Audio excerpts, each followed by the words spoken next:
Welcome everyone to the Wednesday News Hour, where we hear from social entrepreneurs and their teams from around the world about timely topics and solutions. My name is Chris, and I'm the co-founder of an organization called Medha, based here in India. We're thrilled to have many of you joining us today from Ashoka's global community, including our fellow Ashoka fellows. And for the next 30 minutes, we'll be hearing from Aakash Sethi, founder and CEO of Quest Alliance, who I'm sure many of you already know about the future of work, his journey as a social entrepreneur in the rapidly changing school to work space, and some stargazing that he's been doing about the future of Quest and its work.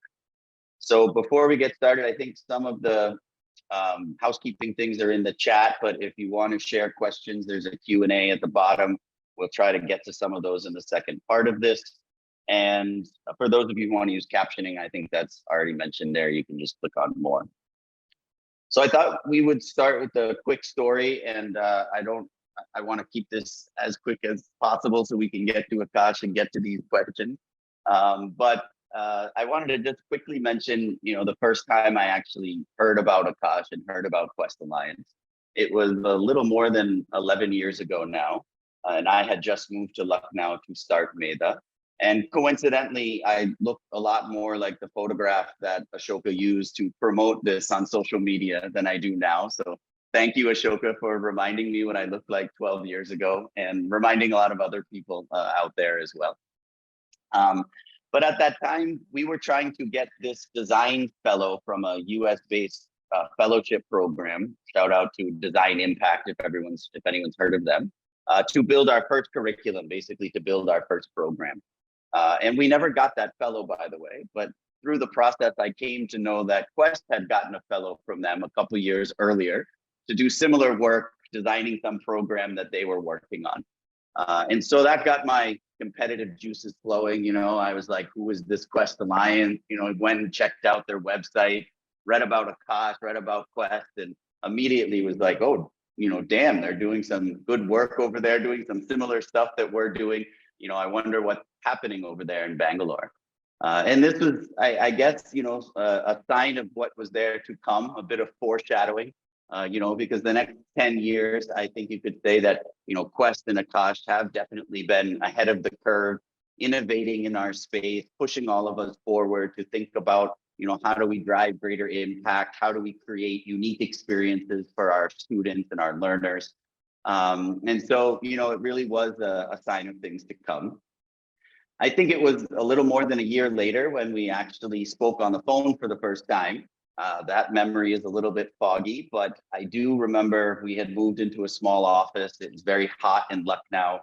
I was standing outside. I'm sure the connection wasn't great, trying to have this conversation with Aakash. And at that point, I had heard more about their work, heard more about him, but never actually had a direct conversation. And I think at the time I was really asking him, if they had faced or if they were facing the same kind of challenges that we were facing, lining up internships and placement opportunities for students only to have them back out at the last minute, talking to donors and trying to get money from them and them trying to give us some crappy desktop computers that we couldn't do anything with. And then I think a big one was, how do we communicate the value of 21st century skills, transferable skills in a context where everyone was thinking about, industry specific skills, job specific skills.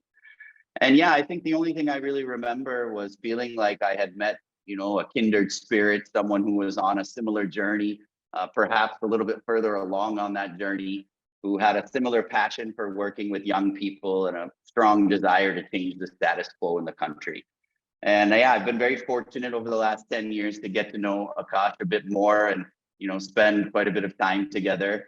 And I think that all of you will see the incredible, sort of passion and creativity that I've seen as I've gotten to know Aakash over the last 10 years, hopefully a little bit in this session.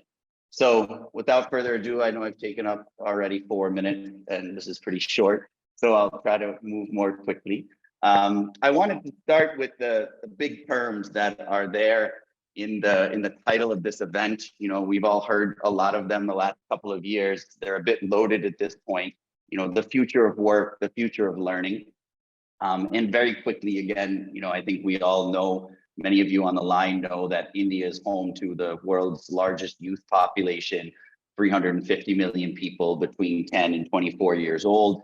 And while that has the potential to be a great boon for the country, it also means that there's a lot of pressure to create a lot of aspirational jobs, to create an education system that can cater to so many young people and what they're looking to do. But I think we don't want to talk about some of those challenges so much, but want to focus on what are those opportunities and what is positive. And both of us work with young people every day, so we see so much of that positive energy and idealism and really the hope that is there amongst a lot of young people. So Kash, the first question for you, and I thought that we could talk a little bit about the future by actually thinking a little bit about the past, was what do you think has changed in the 20 years or so since you made the transition from education into the world of work? And what do you think has stayed the same? Thanks for that, Chris, and thanks for taking me back 20 years. I remember, I think 20 years back, I had various sort of school experiences of, failing my ninth grade, going for internships to restaurants, trying to explore a career in hotel management, trying to be a sales guy in an upcoming sports portal that was coming up, and I guess a lot of exploration happened for me. But if I look at young people today, I see that a lot of aspirations of young people to make money faster and quicker and grow faster is definitely there with a lot of the social media, a lot of the sort of peer pressure, a lot of this thing of getting to your destination fast and not sort of slowing down and believing in the process. So there's definitely that has changed around sort of aspirations of young people, although government jobs still remain a big focus for Indian youth, as but given some of the access to more knowledge, it was like in India, at least, it was like a drop. Knowledge and information was like that drop of water that would fall from that matka or that thing, and now suddenly it's like a hose pipe flowing with a lot of different information. So there's definitely information access that has significantly increased, but with that, I think a lot of peer pressure, mental stress has also increased, and as more than many of us, the gig work and flexibility of the kind of jobs that some of the new and emerging sectors like freelancing online, logistics, the ride-hailing services, e-commerce, we are seeing a lot of flexible work opportunities come up. One of our own learners does two jobs at the same time, like a data entry operator and selling garments online. And I know we were talking about how some of people we know in our team sometimes are also doing maybe multiple jobs. So there's definitely the flexibility, but also these gig opportunities don't necessarily give you sustainable income. So, but at the same time, yeah, there are flexible opportunities that have come up. I also feel, I think young people today want to make a difference in their communities a lot more. So it's not just about economic opportunity. It's not just about getting that first job or that second job. It's also making a difference in the community. And I think that's something which maybe 20 years back, many less young people, I think, were thinking about making a difference in society beyond, making a good career for themselves. However, some things have, not changed or have remained the same. I think one of them definitely is the equity or the inequity. The rich are getting richer, the poor are getting poorer. So unequal distribution of wealth is still there.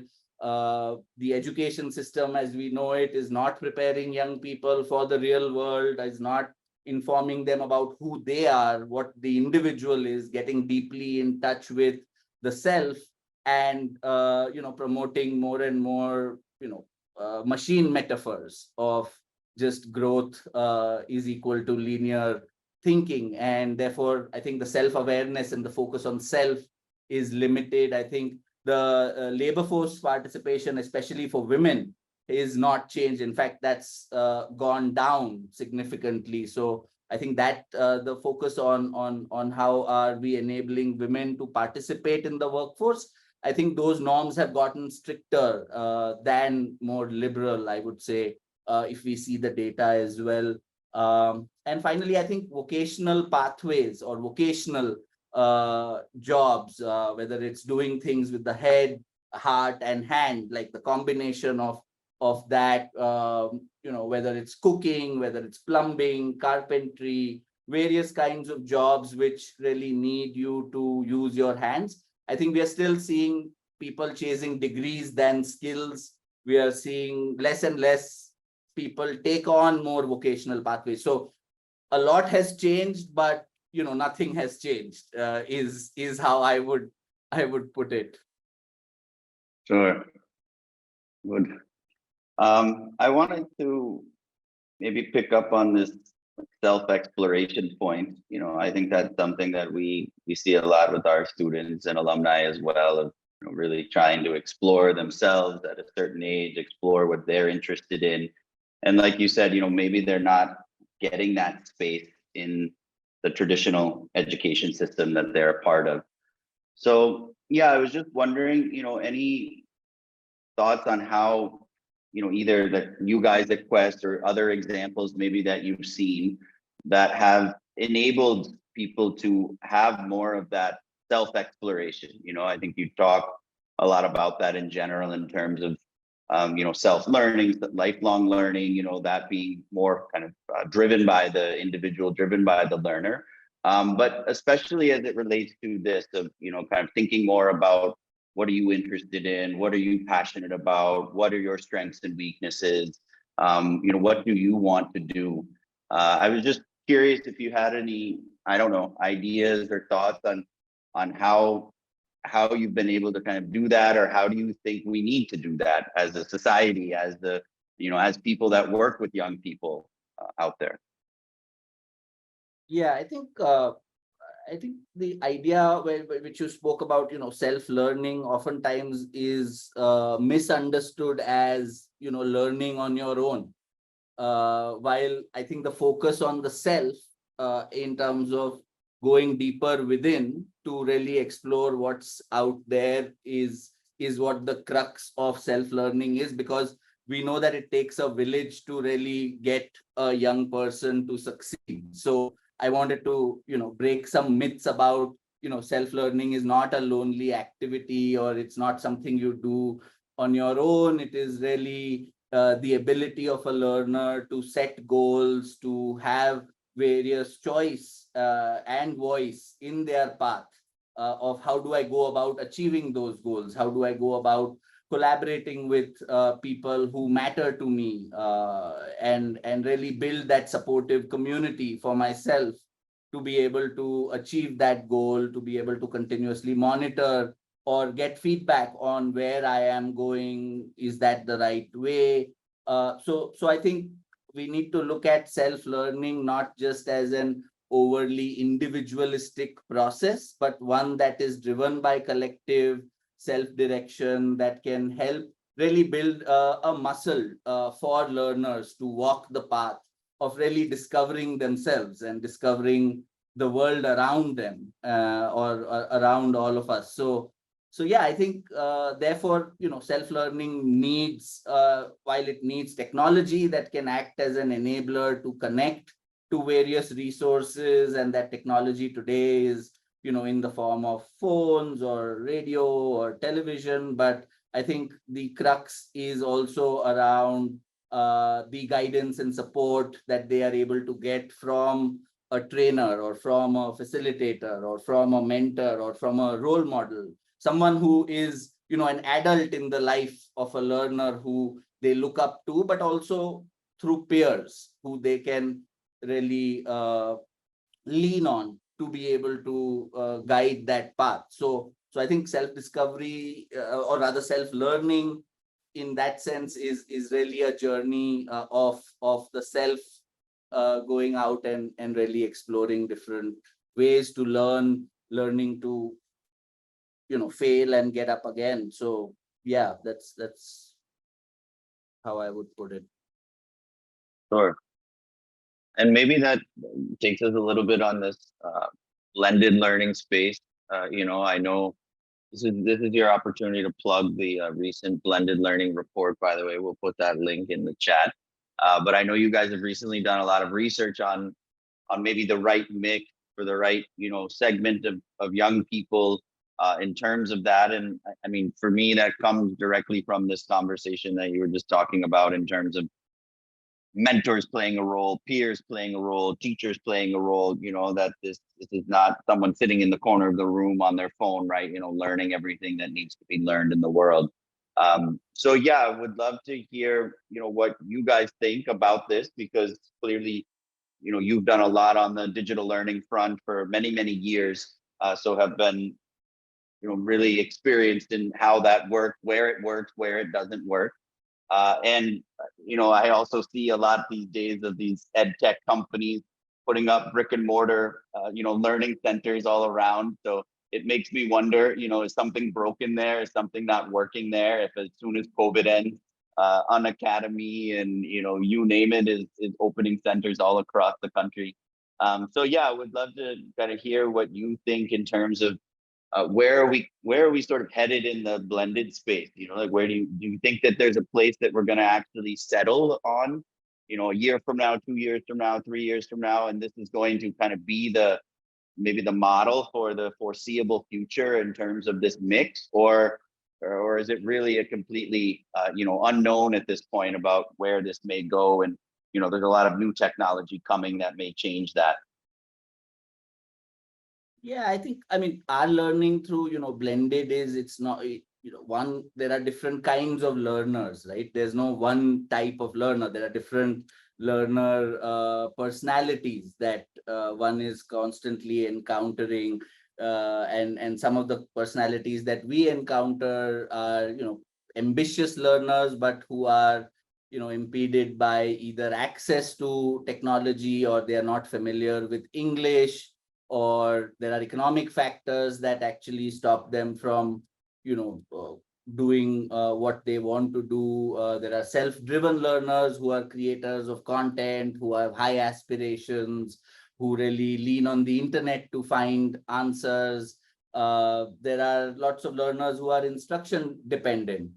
They wait for the teacher to tell them what to do. But in all of this, and different learners need different strategies, but what it can't be a one size fits all approach when we think of blended learning either. A few things I noticed, from the trends in the edtech market in India. One is, the ones that are doing really well in edtech are people who are either into test prep kind of stuff, or people who are offering remedial education, or doing better at exams, right? And traditionally, in India, these are the two things: tuition classes that have been doing really well, and so have exam preparation. So it's no surprise that these are the kind of edtechs that are actually coming up and really building on that trend that's already there in the Indian consciousness. But people, to your point of why are they really opening centers, I think people miss the social connection. People miss sort of being in groups, in communities. As we know, people miss having a teacher near them. Parents have had to assume the role of teachers during the lockdown. So we know that isolation and guidance is a big part of what people are missing. And finally, people also want to learn what they are passionate about. They don't want to necessarily go and only learn lessons that they do out of pressure, but what they want to. So what we are seeing is, for example, some of our learners who are really exploring their passion, whether that could be, doing rangoli or hairstyle or food or dance or music. We've seen girls especially, and while some of it is gendered as well, what kind of passions girls tend to follow and what boys tend to follow. We've definitely seen girls take on a lot more interest-based career paths or interest-based explorations rather than just following exam-based preparation, if you leave it to them, as opposed to be the teacher who says you got to learn these 5 things. Also because I think technology is non-judgmental, right? You can keep playing the same lesson 4 or 5 times. It's not going to judge you for asking the same question 5 times. So we've also seen it really provides a level playing field for people who may even come from different castes or different religious backgrounds. It acts as an equalizer. While the digital divide is still significant, I think if you overcome the barrier of access, it can really create a level playing field as well. So yeah, I don't know if that answers. Yeah, that. Thank you. So we don't have that much time. I'm gonna shift us more towards something quite different. Maybe thinking more about the organization in terms of Quest, and then also the bigger maybe vision, mission, etc. And I'm curious about this thing that you and I talk a lot about, which is culture, essentially. And there's maybe a lot of social entrepreneurs out there listening, or aspiring social entrepreneurs out there. They're probably also building organizations from scratch. They're maybe also thinking a lot about culture and organizational culture. But something that you and I have talked about recently, which is, thinking about it maybe in a slightly different way, is how does the culture that you build in an organization, the culture that you have as a team, or, how does that actually lead to you achieving your mission and your vision and achieving some of the big goals that you have? I think we naturally think about the obvious things when we think about a good culture or strong culture, like, we're not going to have an attrition problem. We're going to have better collaboration. We're going to maybe have better productivity. But I think, what you've been talking about recently is how that actually can, that culture can actually go outside of the walls of the organization. It can actually really be a driver for the objective that you have, the goals that you have. I think, that you talk about impacting 4 million learners by 2023. Your vision is a world where young people thrive as self-learners and drive economic and social progress. So yeah, I wanted to talk about, how do you see culture playing a role in that? And how do you, because I know you spend a lot of time on culture building, and you must, see that investment going beyond, like I said, the kind of obvious things that we generally think about. Yeah. I think this is something which is a realization that I have had deeply at a personal level as well. That say a youth organization that I was a part of when I was in college really left in me a seed that for a just humane society, and that's the seed that's today grown in me to be able to take it to more learners. And I believe that, when, for example, at Quest, we did this audit of what are all the processes that are working. Your technology can fail, sometimes your structure can fail, but if you have the ability where your learners become really advocates of your mission, where we see some of our learners start vocational training centers of their own, people who are going out in the community and solving local problems in the community and becoming change agents and role models in the community. That at some level it's not just about what employees in Quest experience, it's about what the stakeholder experience, what the learner experiences, what the educator experiences. are the values. So if we are able to really get them to experience those values that the organization really stands for, then they are going to go out and create 100 different quests or medhas and really be the torchbearers of those values. So I do feel amplifying the culture through the learners, educators, and principals is a more sustainable way of carrying forward the goals that you have, and that has a deeper impact on communities, whether it is around building resilience in the community or being able to uh, be the role models in the community. So I strongly believe that culture is more an amplifier of the impact rather than only staying within the organization, like you said. um And how and do you and do that?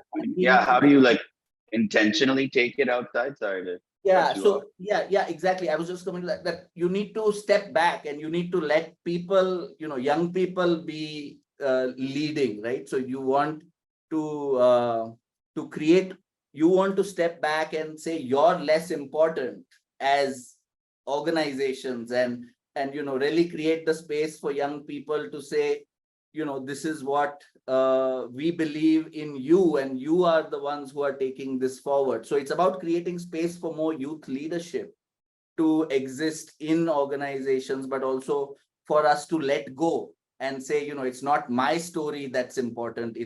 It's the story of each young person that we are celebrating. So I think a little bit of that is through letting go and really letting people step into their uh, greatness in a sense. Sure. I think we got one question from the audience, although, yeah, here. How do you expect the gig economy to evolve in India, and how can Quest Alliance's culture change efforts ensure the workplaces of the future offer fair livelihood options?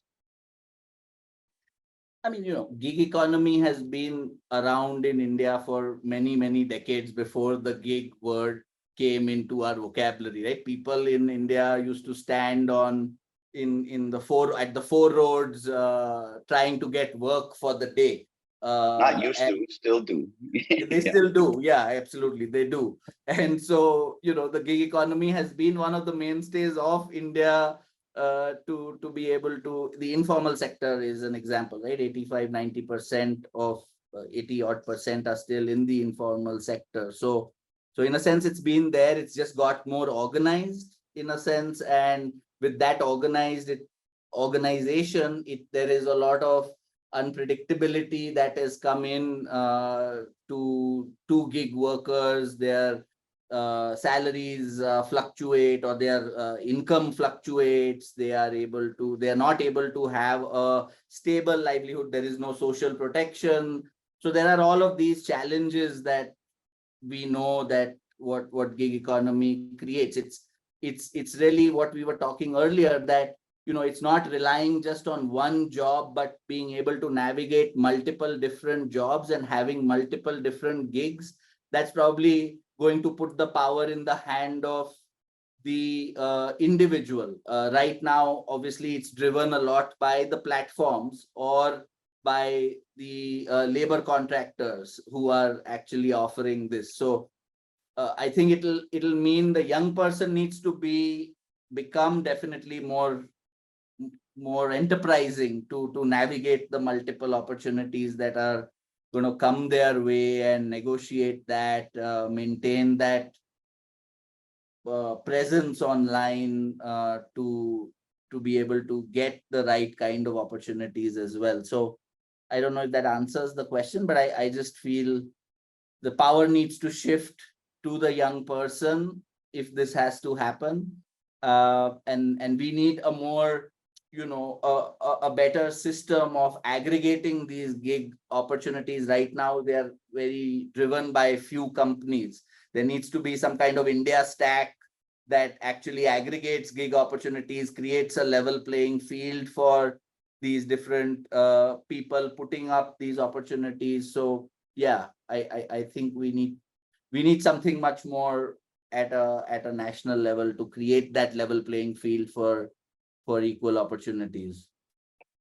Yeah, I was going to ask on that because I think obviously what we've seen right now is that, yes, most of these platforms are catering to um, a segment of the population that is fairly educated, has certain sets of skills that are marketable and, kind of the marketplace. And so I would say it hasn't necessarily created, you know, more equality for sure.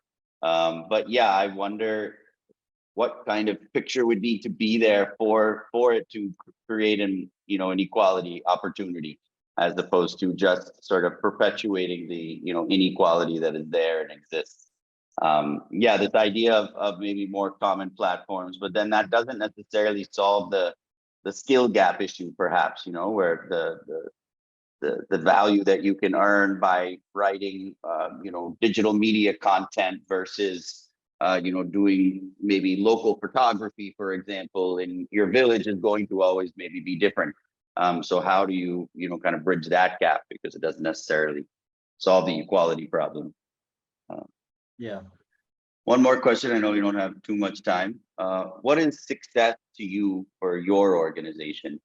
How do you balance students' interest in dreams with the needs to place them into existing jobs?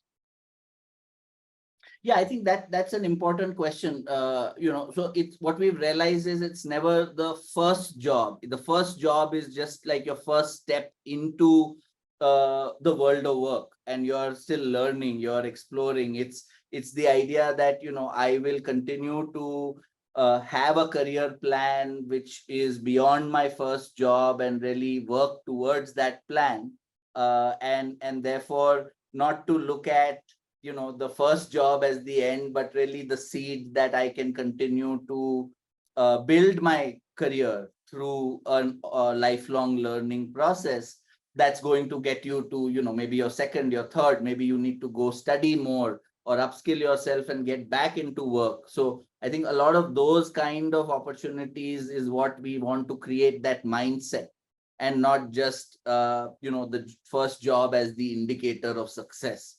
I think that's an important thing, and I'm sure you do a lot of work in that space as well. I don't know if what was the first question? I forgot. No, I think it was related to this, like basically what is success? How do you balance this, student interest? Because sometimes maybe that student isn't necessarily interested in, getting a job right away. They may want to go for higher studies. They may want to explore internships or different things. They may want to try something on their own. And for many of them, there will be that pressure to apply for a government job, for example. So how do you balance trying to be, student centric is what we sort of call it, with this idea that long-term success is still maybe around a career, is around income, is around financial independence. So how do you square those two things, I think was essentially what they were trying to get at, which, yeah, I think you answered. I think that's it. I think we're 5 minutes over. If anyone has any other questions, maybe you can throw them in the chat real quick. I'm sorry, throw them in the Q&A real quick. I think there's something What? around how do you approach the concept of career, and I Yeah, think that's an interesting one, because I think and I'm sure you'll have a take on it as well, but I think it's really breaking it down into who am I, so the self again, what are the explorations or the explorations of the opportunities that are around me, whether in the local neighborhood or in a city, but doing that exploration, having a plan. So doing some amount of thinking in terms of what are the kind of educational institutions I want to go to, what are the kind of internships I want to take, and then being able to, after the plan, going into a process of getting to their first move in terms of what will be your first career, but then also that lifelong process of continuous discovery of self, continuous exploration of options, making plans and then achieving them. So in a sense, it's like a spiral where you're going from, down to up and continuously making sense of all that's going on within me, around me, in and navigating those choices, and family influence, societal influence that actually plays out, the combination of financial dependence or financial independence that I want, versus, what my dream is, versus what my social pressures are. So it's also about, I think, being aware that these are all the things that are going to influence my decision making, and then being able to know how I'll navigate these spaces or these consequences of these decisions I think that's, to me, the crux of kind of navigating the career maze. But I don't know, Chris, you may have some thoughts on that too. No, I was just curious what you think the role of like the education system is this, because I mean, in my mind, a lot of what you were just talking about sort of happens post education. Like once you start exploring the world of work, like you said, and you figure out what you like, what you don't like, what works, you're managing the pressure, you're managing what is available locally, what your aspirations are. That is a lifelong journey, like you said, that until we retire, essentially. But I guess I was thinking while you were talking, was what role can the education, the environment play, so that maybe you shorten some of that, or maybe you get a head start on some of that, so that it's not like you're starting from scratch, the second that you leave the gates of that campus or get your certificate or whatever it may be. Because I think the situation right now is that it's almost like you're going in with a blank slate. You're going in with very little sort of prepared for around this. And so maybe it takes a few years to even just start that journey where you could have maybe started it earlier. So yeah, I mean, beyond the obvious things that I think we both try to spend a lot of time on, in terms of like encouraging internships, encouraging different kinds of more experiential learning opportunities, more kind of holistic education, so that kids are not just learning from the book and taking tests. Is there anything else that comes to mind that you think the education system itself could play in this role, so that the career exploration process actually starts earlier? I think I mean, a few things which we tried or we've been advocating for. One is, oftentimes we see career information and career exploration as separate from academics, right? So can we start integrating a lot of, say, real world problems from the communities, from the career? So like, if I'm learning, fractions or a mathematics class, can I learn it from the point of view of how a chef would actually, or how a cook uses fractions in their everyday life? Or, how do we start bringing real problems that, say, career local people are facing into the educational process itself? So that you start getting familiar about the relevance of what I am learning, why am I learning it. You start also learning about the different careers and different problems that people face, and how some of the subjects can actually help solve those problems as well. So I don't think we can separate this out. It has to be deeply integrated into what we learn, how we learn it, rather than saying, oh, an internship is one extra thing to do, or say bringing community role models into our classrooms is one extra thing to kind of it being core to Yeah. what I study. And also the exposure I get. Can I do gardening in my school? Can I do electrical fitting in my classrooms, to also start getting a real flavor of what it means to use my hands, to use to break down and be more dignified in exploring all the different options that are near me. So yeah, I think those are some. Sure. Yeah, we have a long way to go on that front, I think. for it to be really, integrated in part. But yeah, that's what we're all working towards. Last question. I wanted to circle back to the first question and give you the opportunity to think a little bit about the future. I know this is a tricky one.